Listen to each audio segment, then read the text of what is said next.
கடவுள் படைப்பில் எவ்வளோ ஒரு அதிசயங்கள்.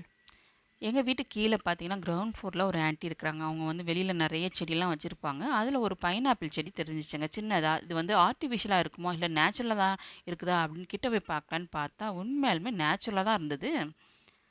இப்படி ஒரு பைனாப்பிள் செடியை நான் இது வரைக்கும் பார்த்தது இல்லைங்க. இப்படி ஒரு மினி பைனாப்பிளா அப்படிங்கிற மாதிரி எனக்கு ஒரு ஆச்சரியமாக இருந்தது. உண்மையாலுமே நேச்சுரலாக தான் வந்திருந்தது. எப்பொழுதுமே பைனாப்பிள் பார்த்தீங்கன்னா, நம்ம இலைகள் வந்த உடனே அந்த அது குருத்துக்குள்ளேருந்து பார்த்தீங்கன்னா, அந்த பைனாப்பிள் வரும். அப்படிதான் நம்ம பார்த்துருப்போம் பைனாப்பிள். எப்பொழுதுமே பைனாப்பிள் அட்லீஸ்ட் கொஞ்சம் பெரிய சைஸா இருக்கும். இப்படி ஒரு பைனாப்பிள் அது இவ்வளோ குட்டியா ஒரு பைனாப்பிள் இப்போ தான் ஃபர்ஸ்ட் டைம் பார்க்குறேன். ரொம்பவே க்யூட்டா இருந்தது. பாருங்க ஒரு விரல் விரல் சைஸ்ல தான் இருக்குது. எவ்வளோ ஒரு அதிசயமான ஒரு பைனாப்பிள் பார்த்தீங்களா?